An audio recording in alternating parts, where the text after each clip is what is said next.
Vamos a ver en este video las moléculas del sistema inmune innato y las vamos a dividir en tres grupos para aprendérnoslas supremamente fácil. Unas son las moléculas detectoras, es decir, las que nos van a detectar la entrada de ese microorganismo y las que se van a unir a él. Dos son las moléculas efectoras, que son las que nos van a desarrollar esos mecanismos de ataque. Y tres son las citoquinas, las que nos van a regular todas esas respuestas que vienen siendo como las hormonas del sistema inmune. Vamos a empezar con las colectinas.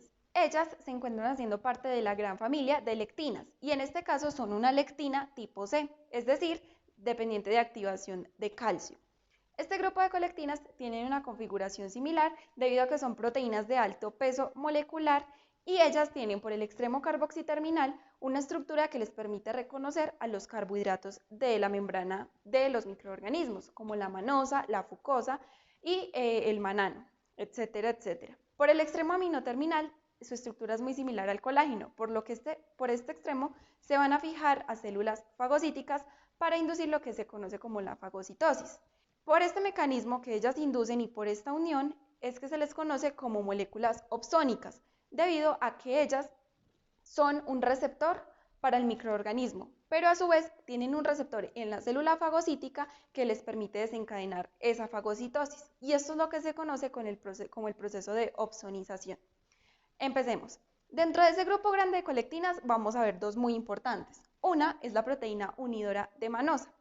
Ella lo que va a hacer es activar dos vías diferentes, ya sea inducir la vía de las lectinas, es decir, una vía no clásica del complemento, que la vamos a ver más adelante, o en el caso de que no induzcan esta vía, también pueden inducir la fagocitosis.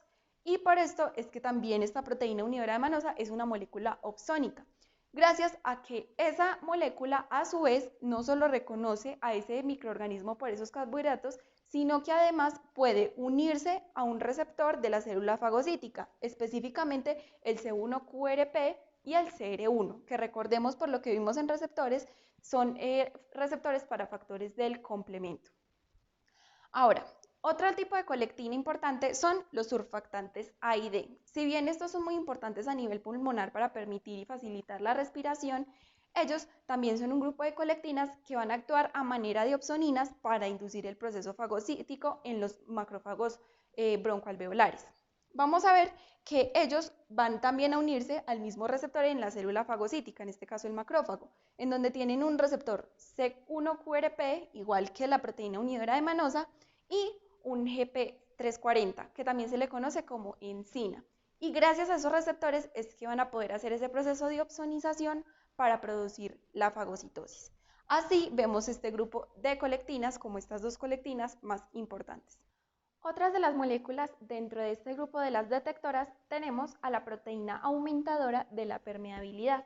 Ella va a ser secretada por neutrófilos y macrófagos y lo que va a hacer es inducir a un desequilibrio osmótico, debido a que se comporta como una transferasa cambiando lípidos y ácidos grasos y generando así poros en la membrana de esas bacterias para producir ese desequilibrio osmótico y llevar a la destrucción de esta. Resulta que las bacterias tienen tres tipos de membranas. Desde la más interna a la más externa tenemos en rojo la membrana celular, en azul la pared celular, que suele ser más delgada, y una última capa que está en verde, que es una membrana rica en lípidos. Esta es la que se va a empezar a atacar por esta proteína. Una vez queda descubierta la pared celular, que sería la que está en azul, esta empieza a ser atacada por medio de factores del complemento o moléculas del complemento que pueden atacar específicamente un lípido A, que es conocido como el lipopolisacárido, que ya lo hemos nombrado. Recordemos que en las bacterias gram negativas, la que va a estar en altas concentraciones va a ser el lipopolisacárido, debido a que esta tiene más concentración de grasa y de lípidos en su membrana. Seguimos con la proteína unidora del lipopolisacárido. Ella lo que va a hacer es unirse a ese lipopolisacárido presente en esas bacterias gram negativas especialmente y va a formar un complejo junto con el CD14 y el TLR4. Recordemos que el TLR4 iba a estar en células fagocíticas que iban a reconocer a ese lipopolisacárido. Esta proteína lo que va a hacer es permitir la unión de ese lipopolisacárido a este complejo, para que el TLR4 pueda inducir una vía de señalización en las células fagocíticas y así desencadenar el proceso de fagocitosis. Por último, la última molécula que vamos a ver dentro de este grupo de las proteínas detectoras, tenemos a la proteína receptora del péptido glucano. El péptido glucano es una molécula muy importante de las bacterias tanto gram positivas como gram negativas, y sin esta las bacterias no pueden vivir. Cuando este es identificado por la proteína receptora, se va a inducir la activación del complemento, y este sistema enzimático lo que va a hacer es destruir esos enlaces peptídicos del péptido glucano. Y sin este la bacteria se vuelve lábil y finalmente muere, creando poros y también generando un desequilibrio osmótico. Bueno, antes de seguir con las moléculas efectoras, que son las que ya tengo acá atrás, quiero enseñarles una mnemotecnia para que se aprendan las moléculas detectoras, que fueron las que vimos anteriormente. Como vimos a las colectinas y a una serie de proteínas, yo puse una pequeña mnemotecnia que es: tenemos una colección de pez, no de pez, de pescado, sino de P, o sea, de la letra P. Tenemos una colección de la letra P. ¿Por qué? Con colección vamos a entender las colectinas, el grupo de las colectinas, en las que se incluye la proteína unidora de manosa y el surfactante A y D. Y por las P's vamos a entender que en ese grupo de las proteínas detectoras vamos a seguir con la proteína receptora del lipopolisacárido, proteína aumentadora de la permeabilidad, proteína receptora del peptidoglucano, y así es como vamos a tener en cuenta esa lista de proteínas detectoras. Ahora, después de que les enseñé esta mnemotecnia de la colección de P's, vamos a seguir con las moléculas efectoras, es decir, las que van a desarrollar sistemas enzimáticos o van a actuar como enzimas. Tenemos en el primer grupo a las que son hidrolíticas, la lisozima, las quitinasas y la fosfolipasa 2. Lisozima también se encarga de destruir los enlaces de los peptidoglucanos. Las quitinasas actúan sobre la quitina presente en la pared celular de los hongos, y la fosfolipasa 2 dañando lípidos también para producir ese estallido osmótico. En el segundo grupo tenemos las que son catiónicas, son proteínas catiónicas, es decir, positivas. Tenemos a las catelicidinas, las defensinas y las serprosidinas.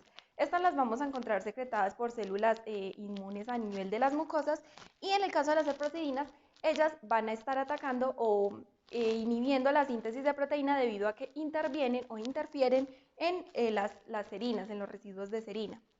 Y dentro de este grupo tenemos a la elastasa, tenemos a la catepsina G, tenemos a la surocidina, que son moléculas que vamos a ver más adelante que están contenidas en los gránulos, por ejemplo, de los polimorfonucleares. Entonces vemos que estas moléculas son de ataque enzimático. En el siguiente grupo tenemos a las que atrapan el hierro y el zinc. Entre estas moléculas tenemos la lactoferrina como la más famosa, que atrapa el hierro en sangre, y lo que va a hacer es convertirla en lactoferricina, que es una molécula tóxica para los microorganismos. Y el hierro y el zinc no pueden estar libres debido a que estos son utilizados por microorganismos para su reproducción y su metabolismo. Por eso es importante que estas moléculas no se encuentren libres. Tenemos entonces entre ellas la lactoferrina, que ya les dije se convierte en lactoferricina. Tenemos a la NRAM, que significa proteína de resistencia natural asociada a macrófagos. No nos aprendamos este nombre difícil, sino que simplemente cuando veamos estas siglas vamos a tener en cuenta su función. ¿Qué cuál es? Ella se va a encontrar dentro de los fagosomas. El fagosoma es esa vacuola que se forma una vez la célula fagocítica ha internalizado a ese antígeno. Y dentro de ese fagosoma, ella lo que va a hacer es sacar al hierro que pueda estar presente en esa vacuola para evitar que la bacteria prolifere o se siga dando su metabolismo. Entonces, grabémonos su función también por la palabra. Es como ramp, entonces como que ran atrapa ese hierro que está dentro de esa vacuola. Yo sé que es chistoso, pero es la única manera de uno aprenderse las cosas. Entonces, como ran, te atrapé, y atrapa el hierro dentro de ese fagosoma para evitar su proliferación. Y por último tenemos a la calprotectina, que ella lo que va a hacer es atrapar al hierro y al zinc también.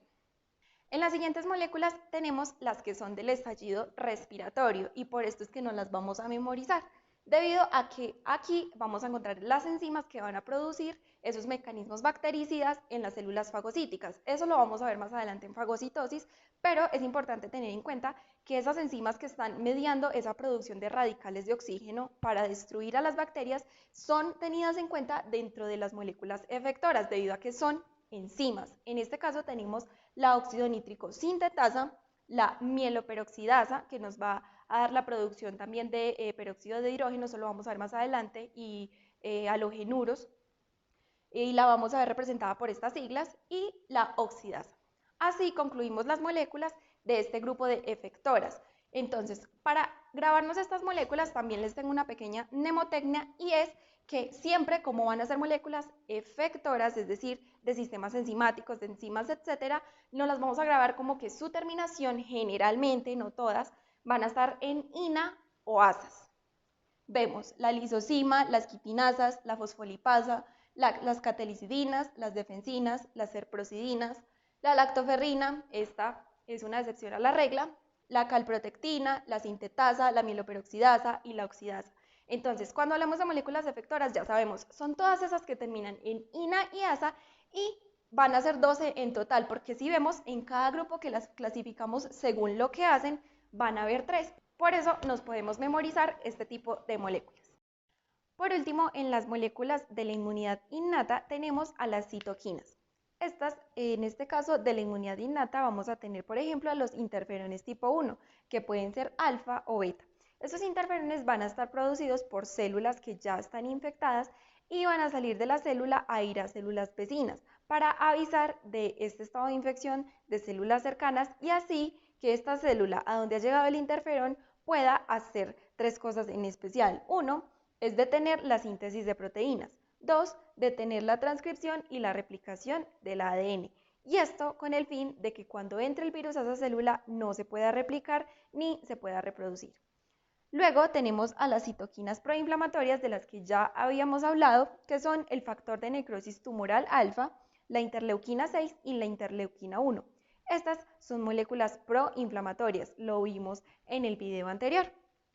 Y además también habíamos visto que eran pirógenos endógenos, es decir, ellos van a estimular nervios simpáticos y parasimpáticos para que estos lleguen a los receptores de temperatura, esta señal llegue a esos receptores de temperatura en el hipotálamo, y así se produzca lo que se conoce como la fiebre, en donde se da un aumento de esa temperatura. También ya vimos que pueden producir esas moléculas de la fase aguda. Y así, con este tema concluimos todas las moléculas del sistema inmune innato y pasamos a ver células.